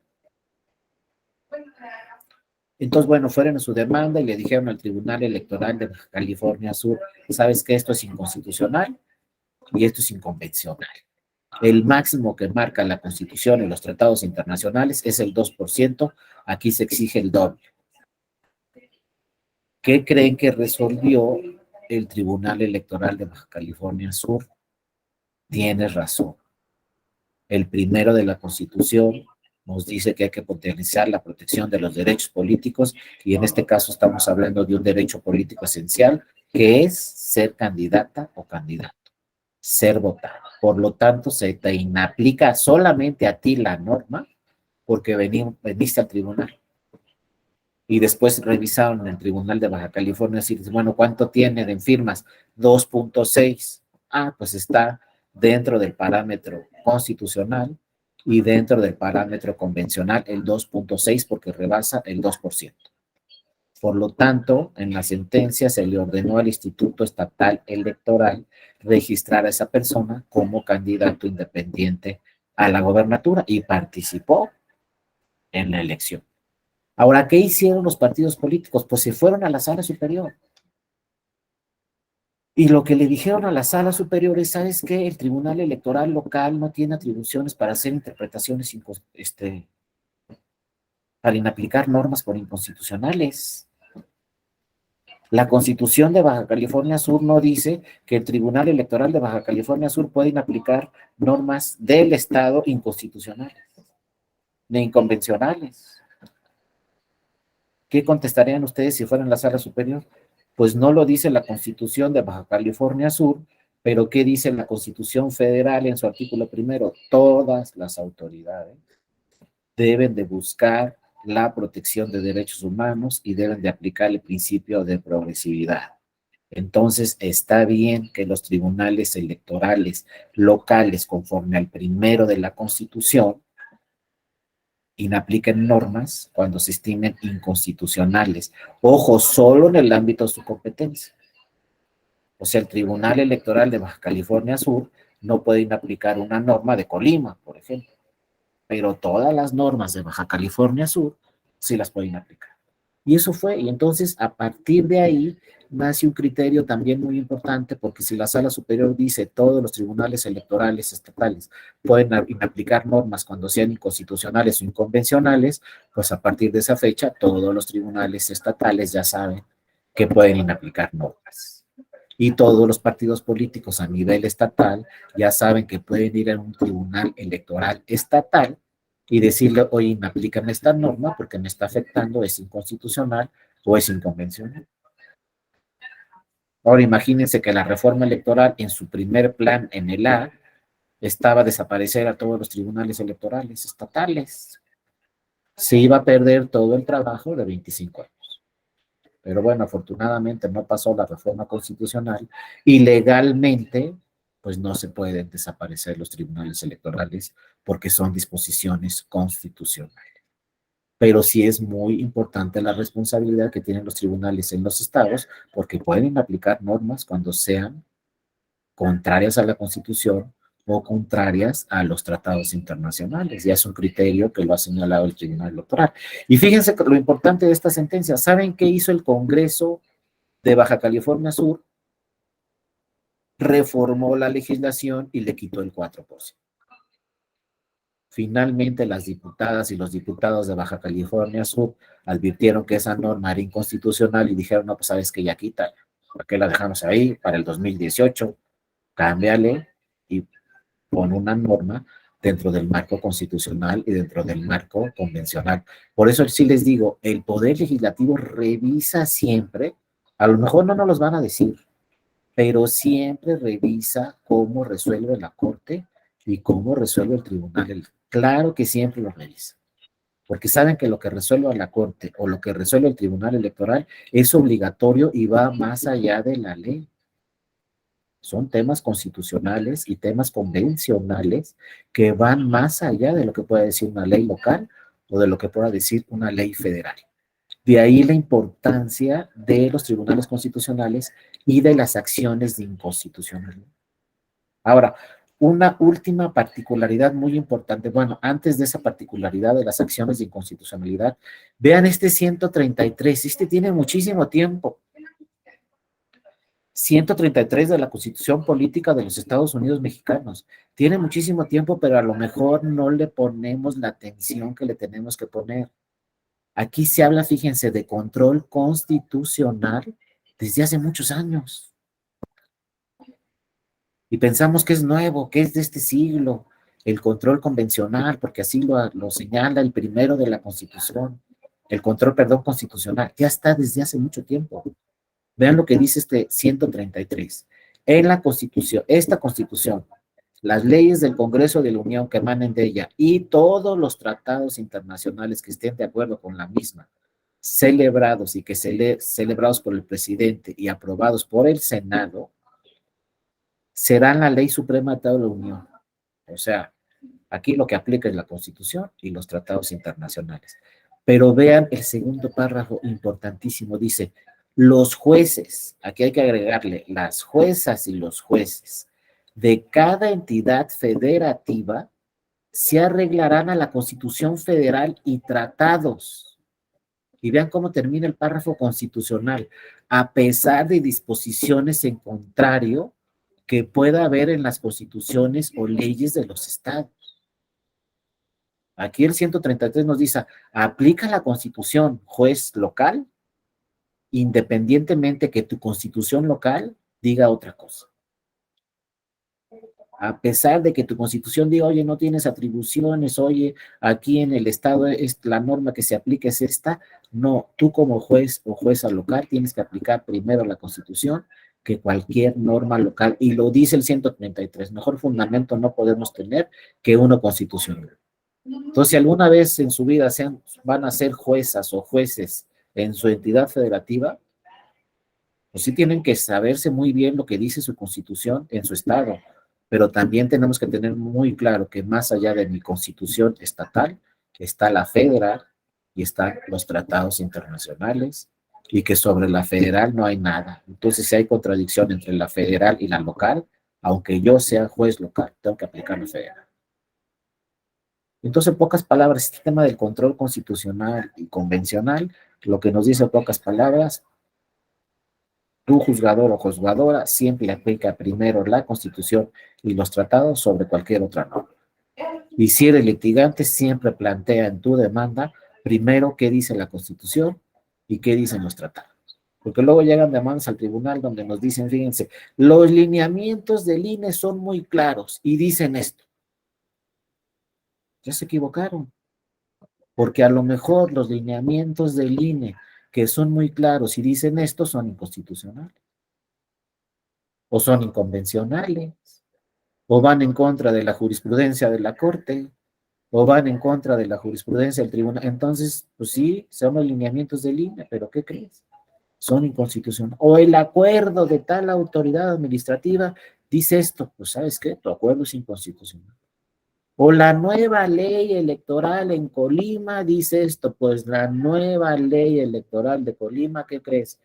Es inconstitucional. Pues tenemos que empezar con la Constitución Federal. Y una demanda bien argumentada, lo primero que hace es hacer valer la Constitución, los tratados internacionales y la jurisprudencia de los tribunales constitucionales. Ya después bajamos a la ley. Pero no podemos empezar con la ley, mucho menos empezar con un acuerdo o un reglamento, ¿no? Tenemos que empezar con la Constitución y ya es decir, conforme a la Constitución está esta jurisprudencia, y conforme a esta jurisprudencia está en la ley, y conforme a la ley está el acuerdo. Ah, bueno, pues todo está bien. Pero si empezamos así, dice el acuerdo, no, pues ¿qué crees? Es contrario a una jurisprudencia, es contrario a la Constitución, es contrario a un tratado internacional. Entonces, pues nos cambió todo este tema desde que nace la figura del control constitucional y del control convencional. Pero vean cómo este 133 siempre ha hablado de un control constitucional, siempre. No es nuevo, tiene muchos años, y siempre nos ha dicho frente a cualquier constitución local, está la federal, y lo que debe prevalecer es la federal, y también ya nos habla de tratados internacionales. Sobre cualquier norma local o federal están los tratados internacionales. En pocas palabras, van a haber muchos temas relacionados en este diplomado de constitucionalidad y convencional, van a haber puros temas que van en ese sentido. Primero es la Constitución y luego la norma secundaria. Pero sí pueden entrar a la discusión, a lo mejor con alguno de los profesoras o profesores, si hay control constitucional y control convencional, o si al ejercer control constitucional, pues está ejerciendo automáticamente el convencional, porque el primero de la Constitución y este 133 nos dice la propia Constitución ejerce control convencional. Aquí no los dicen directamente. Hay constituciones europeas que no dicen ejerce control convencional, que no dicen los tratados internacionales son obligatorios. La Constitución de Estados Unidos tampoco dice que los tratados internacionales son obligatorios. Entonces, pueden ejercer control convencional o no en esos estados, pero en México sí lo dice. El primero y el 133 nos dicen los tratados internacionales son obligatorios. Entonces, la propia Constitución está ordenando que revisemos los tratados internacionales y que son la norma suprema. Como les decía, el problema aquí es cuando hay contradicciones entre la Constitución o cuando hay contradicciones entre la Constitución y los tratados internacionales. Ahí sí hay que ponderar y hay que buscar la norma que proteja de una forma mejor el derecho humano o el derecho fundamental, y en caso de la materia electoral, pues el derecho político. Si el tratado protege el derecho político y la Constitución no, pues vamos a tener que aplicar el tratado. Si la Constitución protege el derecho político y el tratado no, pues vamos a tener que aplicar la Constitución, bajo la excepción que ya estudiamos, las restricciones constitucionales. Ahí sí ya nos dijo el Pleno de la Corte, mira, aquí aunque el tratado diga algo contrario, lo que aplica en México es la restricción constitucional, porque esa restricción constitucional tiene un origen histórico, social, económico, político, lo que ustedes quieran, pero por algo está ahí. No se les ocurrió al poder legislativo permanente poner esa restricción ahí, por algo está ahí y se tiene que atender en México. Si no se quiere atender en otros países del mundo, pues que no se atienda, pero aquí sí. Entonces, cuando nos enfrentemos a una restricción constitucional, pues ahí sí tenemos que decir en nuestra sentencia, pues es que así dice la Constitución Federal y no se puede modificar. El único que puede modificar la Constitución Federal es el poder constituyente permanente. Y sí, les digo, llama mucho la atención estas restricciones constitucionales en otros países del mundo, pero ahí está, se tiene que cumplir y ese 130, mientras esté ahí, hay que aplicarlo, porque les digo, todavía en el 2021, aquí en el tribunal, se demostró que se afecta la voluntad ciudadana, propaganda política de un ministro religioso en una zona pequeña, como es Tlaquepaque, Jalisco, que no es tan pequeña, pero sí es un análisis, y pues el 90% son católicos, el ministro de culto que se pronunció es católico, y sí se generó ahí una coacción en el electorado. Y en un resultado tan cerrado de menos de 2 puntos, la diferencia entre primero y segundo lugar, pues la Sala Superior determinó que sí se había afectado la voluntad ciudadana de una forma determinante porque el resultado fue muy cerrado, lo que originó que se anulara la elección y que se convocara a una nueva elección extraordinaria en ese municipio, que en el 2021 se anularon más o menos 15 elecciones municipales. No crean que no se anulan elecciones. En el 2021 se anularon 15 elecciones municipales por diversos temas. Otros temas muy importantes fueron violencia política en razón de género. También se anularon 2 municipios en el país, uno en Guerrero y otro en el Estado de México por violencia política en razón de género, etcétera. Ahora imagínense en el 2024 con elecciones en todo el país. Pues yo no les digo si se pueden o no anular elecciones, pero ahí están los criterios, ahí están los precedentes, hay que estar muy pendientes de estos precedentes. Y le insisto, uno de ellos dice, todavía está vigente el 130 constitucional, y a pesar de que nos dicen en el mundo, quítenlo, en México sigue vigente porque todavía afecta a la voluntad ciudadana cuando se pronuncia un ministro de culto durante un proceso electoral. Entonces, pues se tiene que atender esa restricción constitucional, ¿no? Bueno, finalmente, para terminar, este tema es fundamental, ¿no? Acciones de inconstitucionalidad. Se han resuelto muchas acciones de inconstitucionalidad.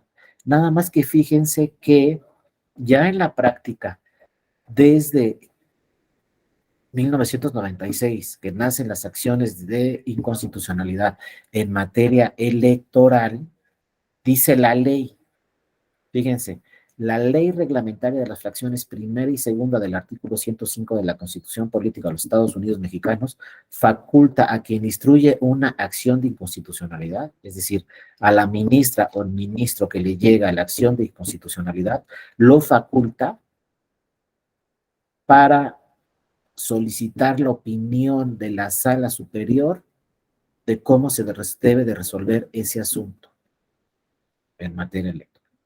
O sea, yo soy ministra o ministro en el pleno de la Corte. Me llega una acción de inconstitucionalidad donde me dicen, declara la invalidez de esta norma en Coahuila, por ejemplo. Yo como ministro o ministro le puedo pedir la opinión a la Corte, digo, a la sala superior. No es vinculatorio, no está obligada la ministra o el ministro a resolver así, pero fíjense, ya le está diciendo al Tribunal Electoral la ley, oye, es que tú eres el especialista en materia electoral. Entonces, dale la opinión a la Corte sobre cómo se debe resolver ese asunto, sobre si esa norma es inconstitucional o no. Entonces, vean cómo, no de una forma vinculatoria, pero también el Tribunal Electoral participa en las acciones de inconstitucionalidad, emitiendo una opinión de cómo se debe resolver el asunto. Y fíjense que sí, ya en la realidad, a partir de 1996, constantemente le pide la Suprema Corte de Justicia de la Nación, es decir, una ministra o un ministro del Pleno, le pide opinión a la Sala Superior. Entonces ya ahí se pueden meter a la página del Tribunal Electoral y consultar pues todas las opiniones, que son muchas, que ha emitido la Sala Superior a las ministras o los ministros que solicitan una opinión de la Sala Superior, si se debe declarar válida o no se debe declarar válida una norma. Después, hay otros casos muy interesantes donde después de que se resuelven estas acciones de inconstitucionalidad, muchas veces hay contradicción, fíjense, lo que dice la Corte frente a lo que dice el tribunal ya cuando resuelve casos concretos, ¿no? Y ya con este ejemplo terminamos. Si alguien de ustedes quiere participar, pues ya se nos está acabando el tiempo, ¿eh? Pero con esto terminamos con este ejemplo. Llegó un caso a la Sala Superior de una persona que se encontraba en prisión.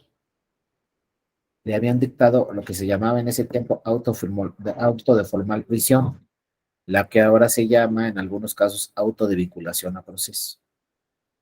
Y entonces dice la ley, si te dictan un auto de formal prisión, se suspenden tus derechos político-electorales. Y entonces el INE pues le dijo, no te voy a dar credencial para votar con fotografía porque se suspendieron tus derechos político-electorales. Pero esta persona la solicitó. Y en otros casos posteriores, lo que solicitaban los que estaban en prisión era poder votar en las elecciones. Pero lo que más solicitan es la credencial para votar con fotografía, porque dicen, oye, si yo estoy aquí, pues necesito una credencial. O sea, no me puede suspender mis derechos políticos que no me dé una credencial, ¿no? Porque estoy aquí dentro de la cárcel. Tengo derecho a tener credencial para votar con fotografía.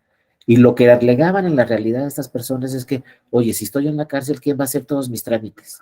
Pues mis familiares. Yo no puedo salir. Y para que mis familiares hagan todos mis trámites, pues resulta que necesitamos la credencial para votar con fotografía, porque ¿qué creen?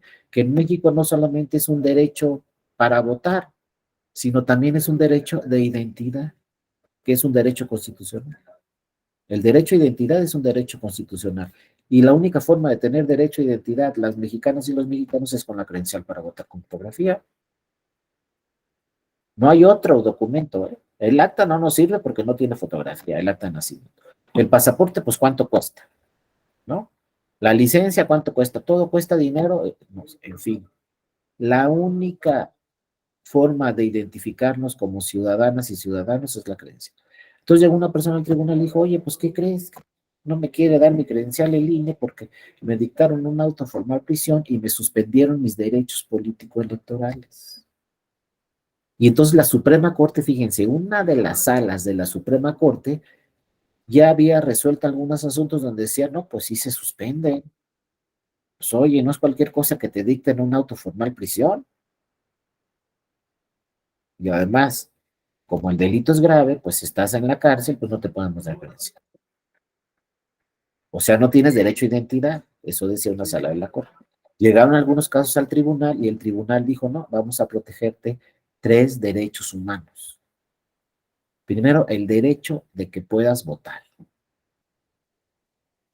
Y se volvieron 4 derechos humanos. Primero, el derecho de que puedas votar.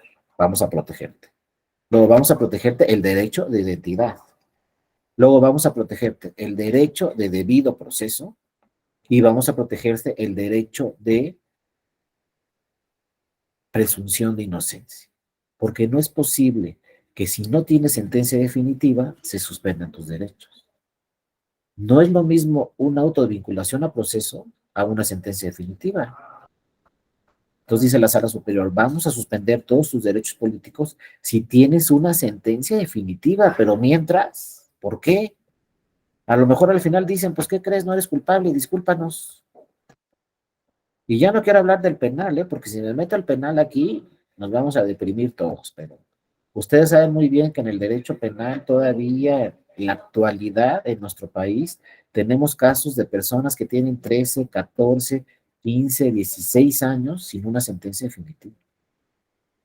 Por alguna cosa no se resuelve su asunto. Imagínense que ustedes estén en la cárcel 15 años que toquen madera por ahí para que nunca les pase, 15 años y no tienen una resolución definitiva. Imagínense que a los 16 años les digan, oye, ¿qué crees? Que nos equivocamos, te absolvemos ya, no vas a ser sentenciado, nos equivocamos, y los 15 años, ¿quién no los va a pagar?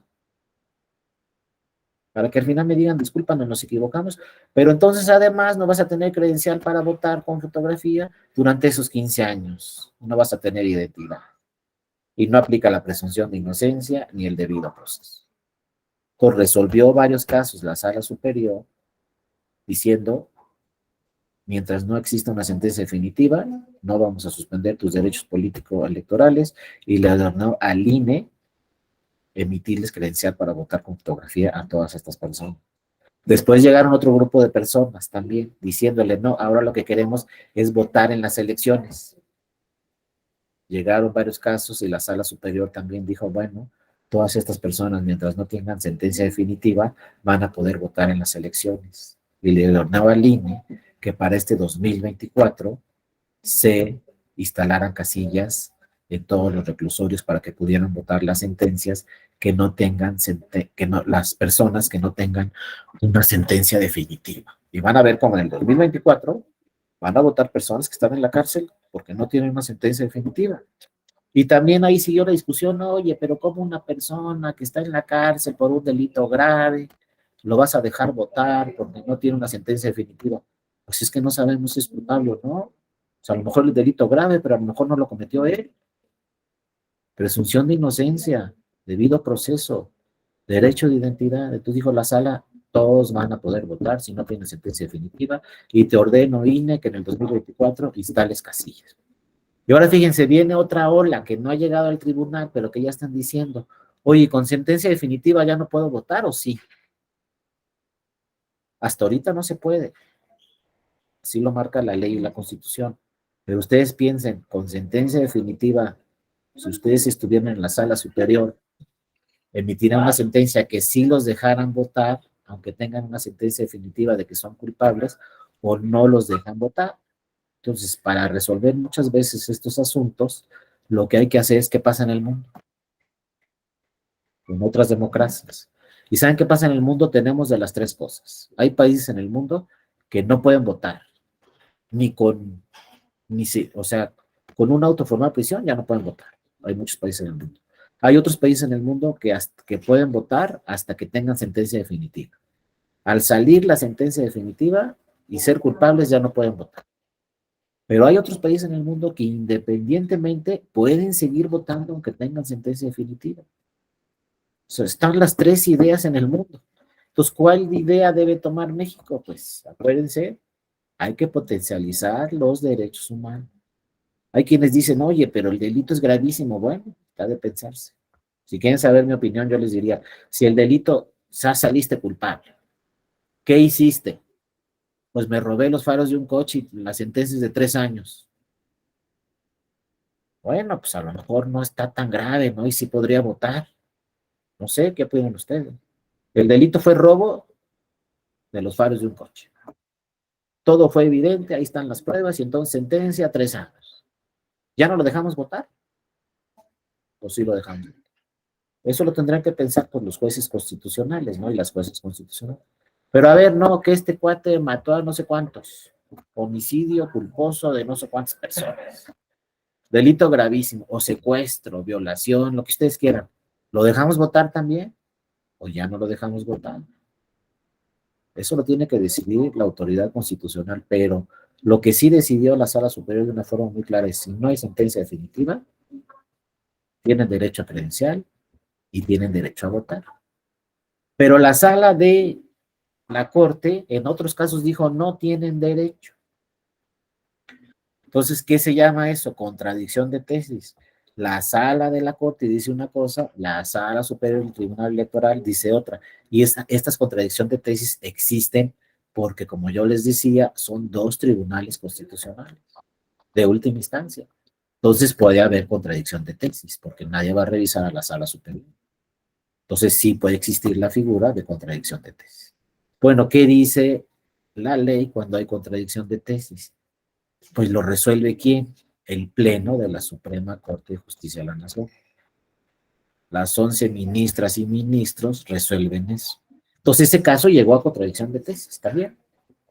Entonces, ¿qué creen que resolvió el Pleno de la Corte? Todos nos imaginamos, pues va a resolver a favor de la sala de la Corte. Pues no, resolvió a favor de la sala superior y dijo, cuando no tengamos una sentencia definitiva, las personas tienen derecho a contar con credencial para votar con fotografía que cumple con la protección de dos derechos humanos, el de votar y el de identidad.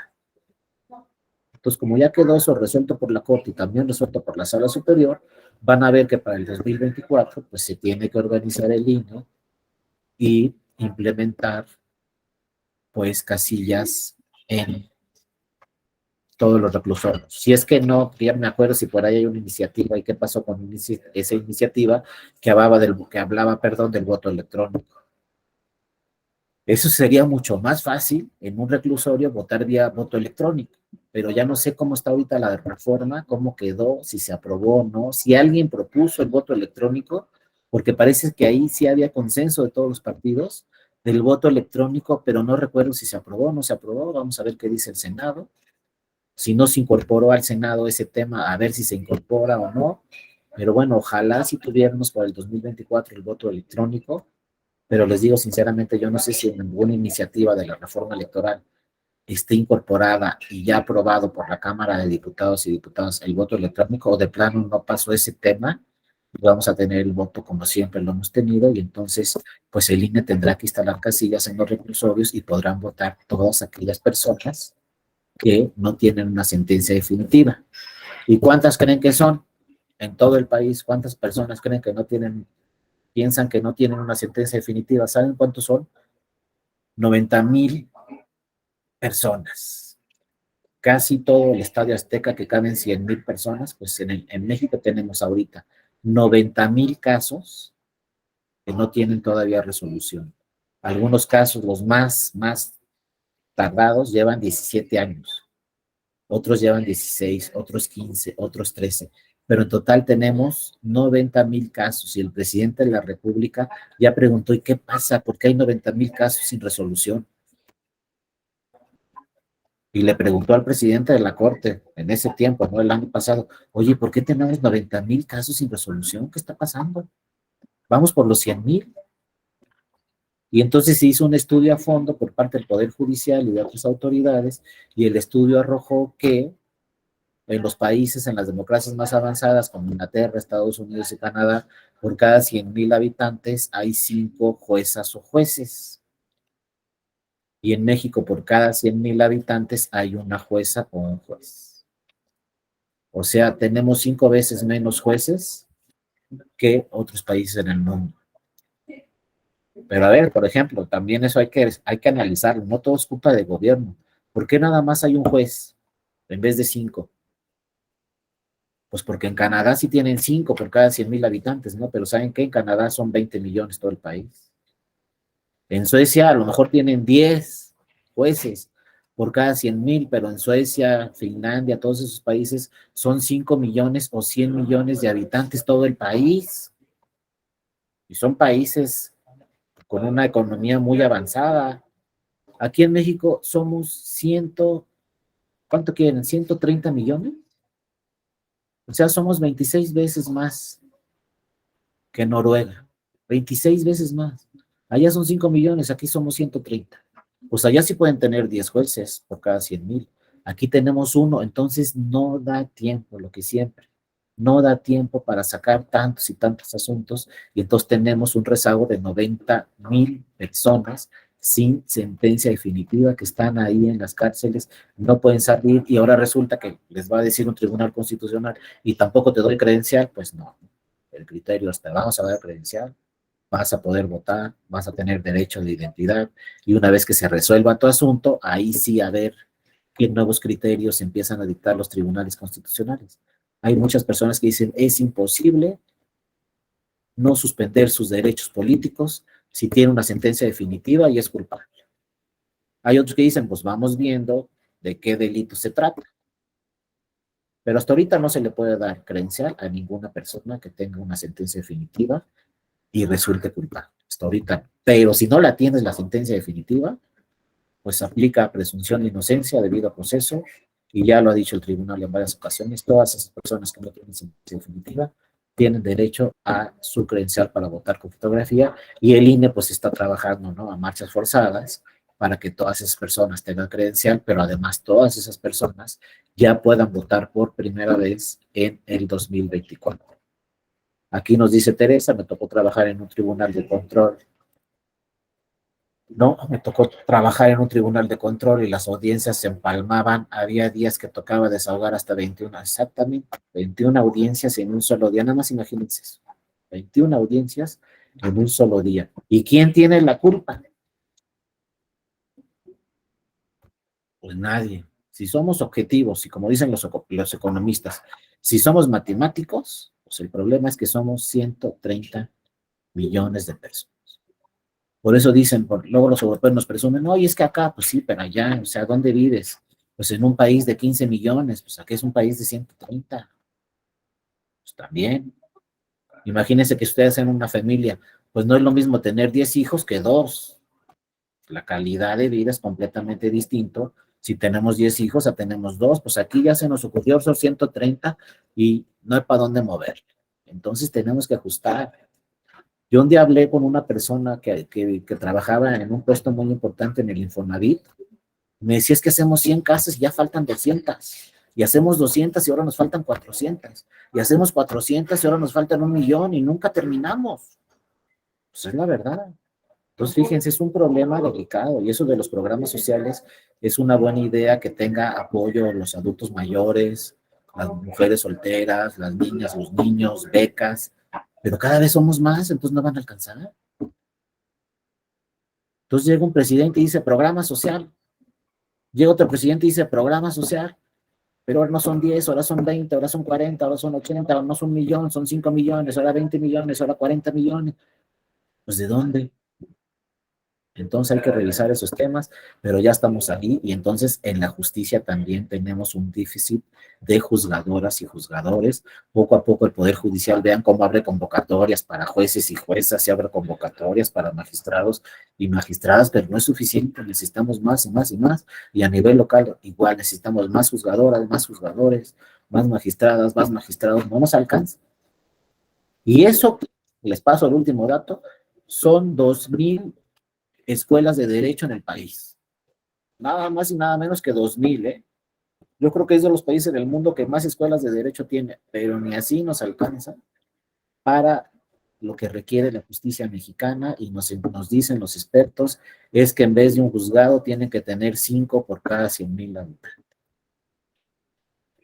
El rezago es muy grande. En materia electoral, no sé, nos pueden decir es que en vez de 5 salas regionales necesitan 15, pero en materia electoral no se han metido a ese problema, porque pase o no pase, el Tribunal Electoral tiene que sacar todos los asuntos. No hay rezago. Pues, ¿que cuántos secretarios tienes en la ponencia? Pues son 6. Que llegaron 100 demandas, pues con 6 secretarios, con 12 o con 18, las 100 demandas tienen que salir en 3 semanas. Y salen en 3 semanas. Por eso se trabaja sábados y domingos, 24 horas al día, lo que sea. Pero salen, entonces no se fijan tanto en lo electoral, porque dicen, no, pues ahí todos los asuntos. Pues fíjate, en la elección presidencial llegaron 360 demandas y las sacaron todas, entonces no necesitan más personas. Y luego viene la de 2012 y otras 360 demandas solamente de la elección presidencial y las sacaron todas, entonces está bien la estructura, no necesitamos más. Y en el INE, ¿qué pasó? Pues le quitaron estructura, entonces yo ya no sé de qué se trata el asunto, ¿no? Pero hay que empezar así. A mí muchos economistas que han tomado clase me dicen, no, es que ustedes son abogados, son cuadrados. Entonces le digo, mira, primero, somos abogadas y abogados. Y segundo lugar, no somos tan cuadrados, pero es que vean los números, ¿no? Y sí, empiezan ahí, somos 130. Entonces no pueden hablar de Estados Unidos, de Canadá, de otros países muy avanzados, porque aquí somos 130 millones. Pero yo siempre les contesto, bueno, en materia electoral son 130 millones de habitantes, tenemos en la lista nominal 94 millones de personas y todos los asuntos salen en los plazos que tienen que salir.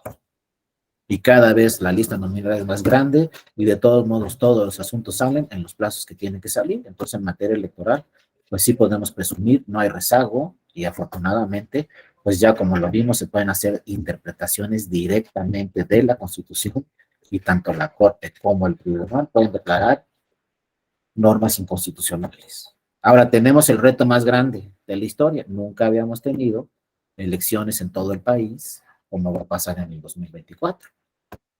Imagínense que ustedes sean magistrados o magistrados. ¿Cuántos secretarios de estudio y cuenta necesito para el 2024? Pues ahí les falla a todos los economistas, ¿eh? Porque ¿cuántas demandas van a llegar en el 2024? Nomás el último dato. En 2012 llegaron 360 demandas con motivo de la elección presidencial. Y desde que nació el Tribunal Electoral, todos los partidos han impugnado la elección presidencial. Siempre. ¿Saben qué pasó en el 2018? Ningún partido impugnó la elección presidencial. De 300 demandas, de 360 demandas de 2012 y de 2006, bajó a 0 demandas. A ver cómo nos contesta un economista. ¿Y por qué nadie impugnó? Pues porque ganaron por muchísimos puntos de diferencia. El primero y segundo lugar y todos los partidos dijeron, pues ¿para qué vamos al tribunal y para qué impugnaron la elección presidencial si ya nos arrollaron? Más de 10 puntos. Y todo el mundo sabe en materia electoral que cuando te ganan por más de 10 puntos ya no tiene caso impugnar una elección.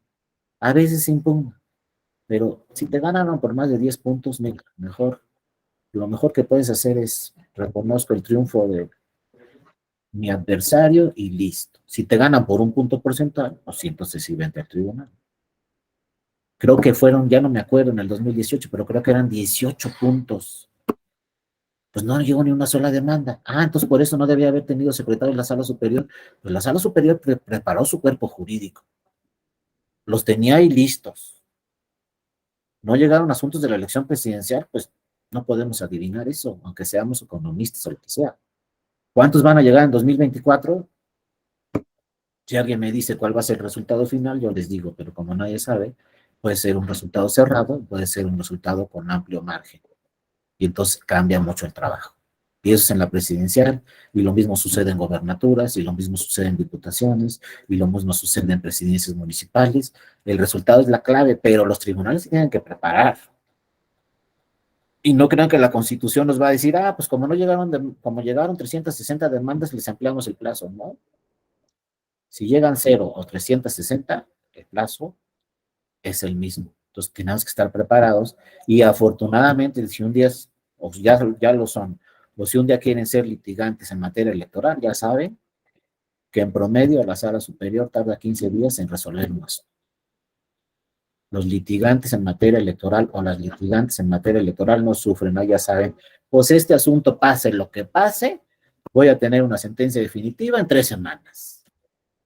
Pero a ver, en materia penal, ¿saben cuánto vamos a decir? Voy a tener una sentencia definitiva nunca en la vida, ¿eh?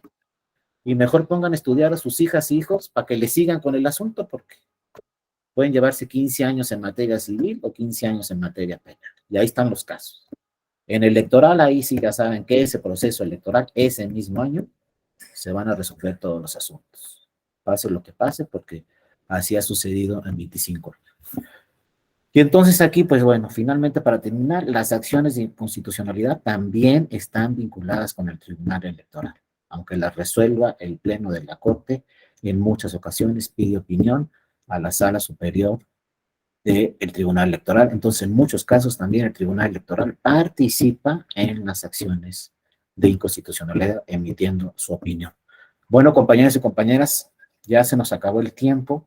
De verdad les agradezco a todas y a todos mucho su atención. No sé si los voy a ver en otra sesión de este diplomado. Hasta ahorita no estoy programado, pero ya saben, y se los repito, ahí está mi correo electrónico. Con todo gusto estoy a sus órdenes para ver cualquier tema relacionado con este diplomado o cualquier otro tema relacionado con la Escuela Judicial Electoral. De verdad, considérenme un amigo y escríbanme con toda confianza y en cuanto yo tenga tiempo, con todo gusto les contesto sus correos. Si alguien considera que es necesaria esta presentación, con todo gusto escriban en mi correo, yo se las hago llegar el día de hoy o mañana, con todo gusto les hago llegar la presentación. De verdad me dio mucho gusto estar con ustedes el viernes y este lunes, y seguramente si no es en este diplomado, seguramente nos vamos a encontrar en alguna otra sesión, algún otro diplomado, en otro curso. Muchas gracias a todas y a todos por su atención, les mando un fuerte abrazo que sea un éxito este diplomado y muchas gracias a todas y a todos y también muchas gracias al ingeniero Alejandro Galván que le dio seguimiento a esta presentación, compañero de la EGE. Cuídense mucho, un abrazo. Hasta luego y escríbanme cuando puedan. Hasta luego. Gracias a todas. Hasta luego, gracias. Juan, Muchas Miguel, gracias. Alejandra, Buenas Isabel, tardes. Francisco, Muchas Vanessa, gracias. Joel, Raúl, Teresa, María, Daniel, muchas gracias. Gracias, También doctor. Horacio, Buenas gracias a todas y a todos.